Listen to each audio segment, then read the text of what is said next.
friends, it is Sunday. Welcome to Black in Nature series DRW podcast, Facebook Live. I don't know. I'm trying to title this a little bit better every week. I'm learning new skills as far as going live. So if you don't know me, which I think most of you do, I'm Deanna Williams and I have a podcast series called Black in Nature. And I guess I could rewind and go back to saying, like, why? What inspired me to do this podcast series? Well, first off, let me just say this. My friends know, I would say like close friends, were probably aware that I was going to start some sort of a podcast. That's just something I've thought about. And, the intent was to do a lot of recording during the summertime and then launch it in the fall. Well, life happened. So, as you know, a lot of current events took place, and it honestly just inspired me. And what inspired me was watching everything going on with Black Lives Matter, participating in the Black Birders Week. As you all know, I'm terrified of birds. So the fact that I was even participating obviously meant that the movement meant a lot more than just being scared of birds. And so, but I felt like I could have done more. And so I decided that I was like, you know what? I'm just going to write my story. Just write nature stories of what's gone on in my life. And that's what happened. And so I've been sharing those stories we're going on episode 9 this week. We're going to go up to 12 episodes. And based off of the polling, I only had one person state what they were interested in. And I think the polls had said, do you want to know more of the Outback learning story? Or would you like me to talk about more current events or more fun adventures in nature? And as far as I can remember, there was one vote for the Outback learning story, like the behind the scenes. And so as of now, that's what I plan to share coming up. So if you're in this group, then you know that this is what's going to be happening. And after this current season series is over. So season 2 is going to be more or less about the story behind Outback. So I'm excited. I'm really excited to share that with you all, and I hope you all enjoy it too. Of course, there's going to be nature stories. It's not just going to be about the business side of things. I'm not going to say that that's boring. It can be a little boring and dry, but anyways, so one of the things that I shared in the group today, or I was asking people, what are you reading? It's national, you know what? Let me just say this. I don't know where all these random days came from because I don't remember any of the stuff in my 20s or even in my adult or like childhood, like National Donut Day, National Sibling Day. Now we have National Book Day. Maybe it's been around. I have no idea, but I thought that's actually a good question to ask people, especially this day and age in current times. All of us may be reading or listening to audiobooks more often than what we may have been doing 5 months ago. So pre-COVID, I listened to a lot of audiobooks. That was just kind of like my go-to thing. I have a lot of friends that are avid readers, including, well, not even just friends. I have an 11-year-old, okay, who is a huge reader. I mean, she just loves to read. And so I read, but I think the thing is that I'm normally reading a lot of things in relation to what I do in my day-to-day life, in my professional life. So it forces me to read a lot of research. I feel like I read a lot of research, articles, peer reviews, textbooks, all that stuff all the time. So me doing leisure reading, if I'm being honest, reading was not like doing leisure reading was not really my thing, whether I was a child or an adult. I didn't find it appealing. I'm sorry. But I would read anything nonfiction. You could sign me up. I'll read that. Or anything that I could apply to my day-to-day life. That was just something, that's what I would prefer to leisurely read. So, I'm actually, and I have a tendency to read different things all at one time or listening to different things at different times. I know that's probably crazy too, but that's just what I like to do. So yeah. And I think it's because normally I'm reading a chapter here, a chapter there to create some sort of a PowerPoint or an article here, article there. Anyways, so that's usually what's happening. But I will say, because of audiobooks, I feel like I understand why people read leisurely. And so I've been more inclined to read those or listen to those fictional stories. And I'll just go through and just share some of the things that I've listened to. And what I have found is that some of the stories that I have listened to are the very stories that I'm like, I actually want the book to that. So I would love to know if anyone has those moments where they're like listening to a story and then all of a sudden they're like, but I actually want the book to this. So what I love about Audible is that they have made it so, well, let me backtrack, because just because I use their subscription doesn't mean that I'm always like using all the credits every month. Usually what happens is I'll keep getting these emails that are like, hello, please, can you pick some books? And so I'll hop on there and I'll look at some books, because what'll end up happening is I'll pick out a lot of books at one time and then I just read them or I listen to them as I go. But there's a couple that I'm like, if I could do it all over again, I would probably purchase the book. So one of those books, let me see if I can find it. I'm on my phone, that's why I'm looking down. But I know right off the bat, there's one that I'm like, yep, I want the book. I want the actual book of Michelle Obama becoming. That story, as a matter of fact, that was the very book that for my mom's, I think either her birthday or Christmas. Anyways, that was the book that I got her as a present. And the reason being, after listening to the story, is it reminded me of so much of my own mom. Honestly, I felt like, wow, I grew up with my own Michelle Obama, if I'm being real. That's what I felt like.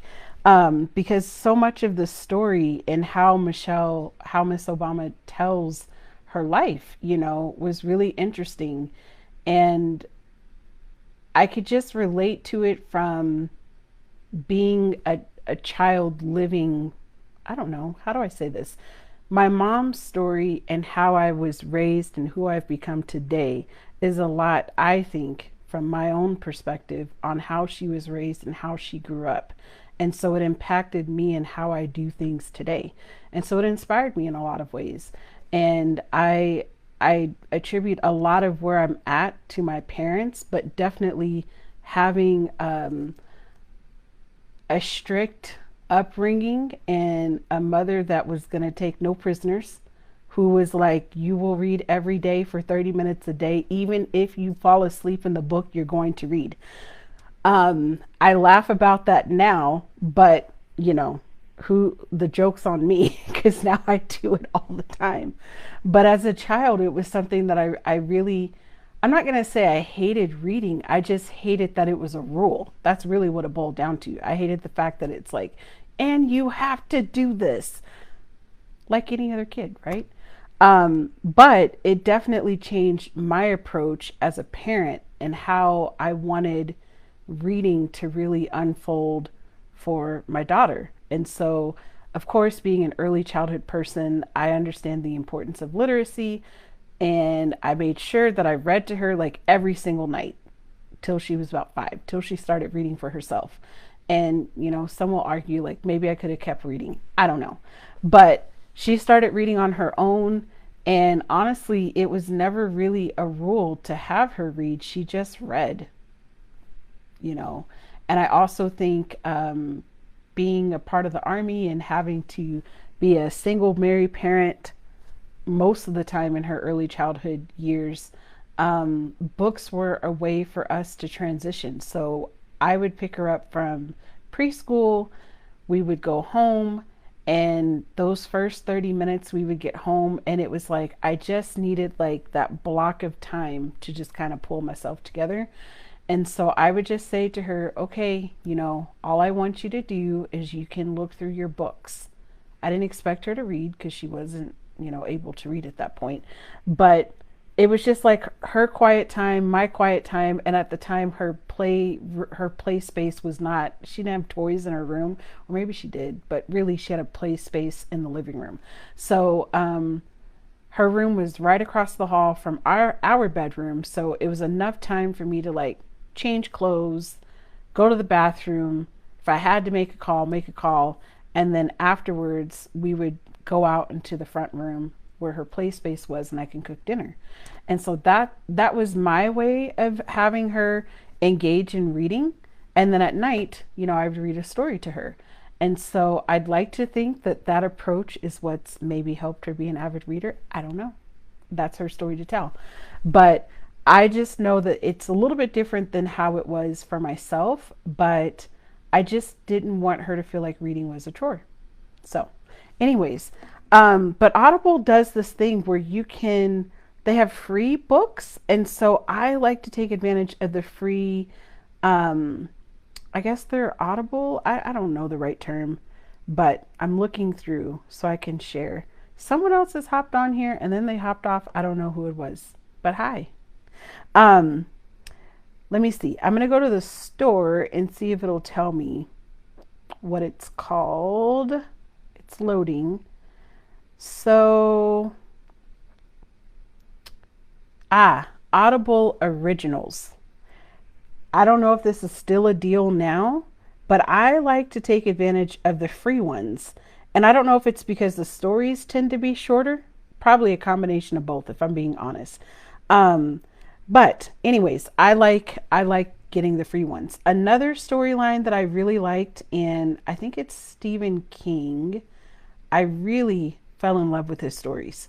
Um, because they had sort of like this weird mystery twist to them. I would have never thought that I would have liked his stories, but yeah, Stephen King, Under the Dome, loved it. Probably should listen to it again if I'm being honest. It was 34 hours and 24 minutes worth of listening, but it was worth it. There was that one, 11/22/63 by Stephen King, another long one, 30 hours and 40 minutes. And so what I would do is literally I would listen to these stories and cook dinner. That was just my thing. Another really good story that I listened to was Unburied Sing by Jasmine Ward. That was a great story. I don't know how many minutes that was. Sorry. Um, for any educators watching, I like this. I like listening to Teach Like a Champion 2.0. That was a good one. Seven Habits of Highly Effective People by Stephen R. Covey. That was great. That's 13 hours and 4 minutes. So these are like quick reads, quick things you can listen to. Dare to Lead by Brene Brown. Great one. I think I actually have the book for that. So, Where the Crawdads Sing by Delia Owens. That's a 12-hour, 12-minute read or listen to. That's a great one. Or at least it started great. I didn't finish it. But anyways, started good, need to finish it. But that leads to my other point. Oh, okay. So I did mention the Audible original. I listened to the Tanika Jones, and that was a really funny story. That was a really interesting story, but that was great. And I also like listening to Isa Rae, the awkward black girl. But the title is the Misadventures of the Awkward Black Girl. That was good too. Can relate to that. Tyler Perry's Higher is Waiting. That was a great one. So that's just to name a few. And my current one that I'm listening to is To Kill a Mockingbird. I actually have the book right here. I don't know who's watching, but hello. So the deal is that we're doing distance learning. So because I have an avid reader at home, I figured I should probably listen to the things that I'm asking her to read, right? So that's how I'm keeping up, is she's reading this book and she's answering questions, but we're having like discussion about it too. That's the intent. Like we'll get through This week she had to get through chapters 1 through 6. And so now I have to make sure I listen to 1 through 6, which I read it over 20 years ago. It's a little rusty in my mind. So anyways, a book that I recently finished reading. Okay. So I went to this amazing confidence women's conference. I'm butchering this. Hold on. Let me sip the coffee. Okay. So I attended this online 1 day event, and it was building confidence for women. And basically, I'm trying to think. The company is called the Confetti Collective. It was amazing. But anyways, they had an author who was actually supposed to be on, she was supposed to actually be at the live event. And unfortunately, because of the pandemic, the event went online. And because of that, the person holding the event had to find another way for this person to basically participate in it. But anyways, in the midst of her sharing, she has written a book. She's a therapist, but what I love about it is that she wrote this book, and I just love it because it's straight to the point. Girl, get off the couch, stop the self-hate, and lose the weight. Okay, I don't have any self-hate, but I have weight that I can lose. And so just listening to Dr. Rashida Brown, I mean, before she could finish her sentence, I was like, let me get on Amazon. We're going to order this right now. And so as soon as it arrived, I started reading it, and it's definitely, for me, it's not that I lack motivation. Like, I don't have any self-hate. It's not coming from that space. But I just wanted to read, like, okay, here's the bottom line. She's a Black woman. She understands. That's what it really boiled down to. And I've read other weight loss journeys and stories, not that they weren't encouraging or motivating, but what I liked is that I actually kind of had an idea who the author was because of this event. And just listening to her, she was just so real and so raw. And I like things that are real and raw. And I'm telling you, every single page, there's 100 pages in this book, and it was just real. So I felt like I was connecting with the author. Again, her story is not necessarily my story. In terms of gaining weight, my story it's not because of, like I'm feeling, I don't want to say broken, but a lot of what I experience is because of medical reasons. And so I just like to hear what other people are going through, as I'm trying to navigate those things myself. So that was a great read. And then soon after that, again, because of current events and what's happened in our world today, I've been able to follow so many other Black authors, environmental educators, hikers, you name it, on Instagram that I'd never seen before, all because of the hashtag Black in Nature, hashtag Black I'm a Professional, hashtag, whatever hashtag. It's opened the doors for me to connect and to be able to support and to be able to read what other people are putting out there. And so as someone who is an early childhood professional that happened to study psychology at one point, I was very interested in reading this book by Dr. Rita Walker. And the reason being is that part of what I'm learning, shout out to AAE. First off, let me just give a shout out to them, is when we're working on building curriculum, is that when you build the curriculum should be, in my opinion, should be based off of the community, or, should be based off of your audience. And so oftentimes, sometimes we take approaches that may not be effective because it doesn't really connect with the culture or the community for that matter. And so to know, and actually she has been on Good Morning America.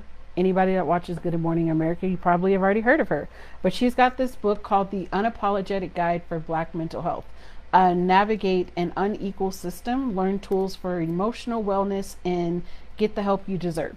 So this is one of those, like, am I going to sit and read it every single day. No, that's just not how I read. Especially to content like this, only because it's, to me, it's not like intense, but it's so relatable. It's so relatable because I've had those counseling sessions, and I could probably do a whole series on this. And I'll never forget when I was a kid. Um, One of these, I think he was a psychologist. Anyways, the man said that I had an issue with being black. Really, that was the best he can come up with. I don't remember if we went back, but it was interesting. Needless to say, I had better results going to the church. I'm just gonna be honest. So, um, and this psychiatrist, he was a white male. I know some of you in this audience will already understand and probably are flipping a table or something. But having a book like this not only helps me as an individual, but even as a parent too, because you want to make sure that whoever is providing counseling for you or others or whatever, that they have an understanding of who you are and like what you're about. Um, Not that, yeah, I'm just going to leave it at that. There's another book that I'm reading, but we went to the lake a couple of weeks ago. Well, about a week ago, losing track of time. Sorry, guys. And anyways, I believe it's in the vehicle because that's where I was hanging out last. So, but that one is a really good book. And when I relocated again, obviously I haven't read it in a week, but it's good. It's one of those that I like to read before I go to bed. So it'll take me forever because I read like 5 pages a night. I could read more, but the goal is to go to sleep. And those of you that know me know that I'm a night owl. So I need everything I can to go to sleep. The last thing that I've been reading, so I work at a tribal college, and one of the things that we're required to do as faculty is we are required to take a history and culture class and language class. And I was so excited to finally be taking this class with one of our adjunct professors. And for privacy reasons, I won't mention this individual's name. But anyways, this book is called Sharing the Desert. And I'm probably going to say the nation's name incorrectly, but that's okay because they forgive me. The Tohono O'odham in history. And this has been really interesting because it's not that the professor expected us to read it from front to back, but there's been we've referenced back to the book. And so he's provided lecture for us, and then he'll say, can you read chapter 2? So those are just things that I've been reading or dabbling into throughout the summer. And I know going into winter, I will be reading more, or fall, I should say. So I'm curious to know, what are you all reading and how are you keeping your mind active? Because that's one of the things that I've been talking about when I've been hopping on and doing these like random Facebook lives, which I'm sure you guys are like, why is she hopping on in the middle of the week? You know, it's a Facebook group, and it's one of those things that if I feel inspired or compelled to hop on, then I'm going to do it. And I figured if you like the content, you'll watch it. If not, you just keep scrolling. It's okay. But anyways, I know that there's been someone or an individual, or maybe it's several people, they've tried to get on, but for some reason, they haven't been able to stay on. But it's all good. But this coming week, episode 9 will be out on Thursday, and I think I've expressed this, or I'm going to express it now. Moving forward, episodes will be uploaded every other week because I'm adjusting to my own schedule and what's going on in my faculty life. I have to make sure that I keep a good balance. So I'm moving out of summertime fun and doing weekly episodes to every other week. And I'm really excited because there's going to be like an in-between podcast series that happens before season 2 of Black in Nature. I'm not going to say what it is, but I'm really excited about that content too. Um, there's just a lot of cool things happening. But anyways, I hope you all are well. I've been enjoying the rain down here where I live, so I know I'm going to keep curling up and reading, listening, doing other things that keep me occupied, and drinking my coffee. Um, you know what? Okay, so let me just say this. I'm a Carolina fan, and I know I'm moving into a whole nother subject. I don't know if anybody else watches sports, but my favorite time of the year is college football. Favorite time of the year. I am so saddened that we are probably not going to have college football. Like, I'm so sad and I'm laughing about it. It's not a laughing matter, but it's just, it has taken nearly 4 months for the national leagues to figure out what to do between baseball and basketball. I don't know what's happening in football, especially college football. I'm not keeping up with what the NFL is doing, but I'm just a little bummed because my team is probably not going to be playing this year. And it's just going to be a weird fall because I look forward to Saturdays and just watching football season. And right now, my only hope is The Last Chance U, which I've already watched the season. And that was a great season if you're into football. All American, waiting for the next season to come on Netflix because that's the only closest thing I can get. Um, Strange times, strange times. But, anyways, just thought I'd say that. But you all have an amazing week. And maybe I will catch some of you guys this week when I just do a random touch base upload with you all. And take care, be well, hang out in nature. I hope I can harvest some potatoes today. I don't know if that's going to happen today or tomorrow. We'll see. But anyways, you guys take it easy and be blessed in nature, my friends. Take care.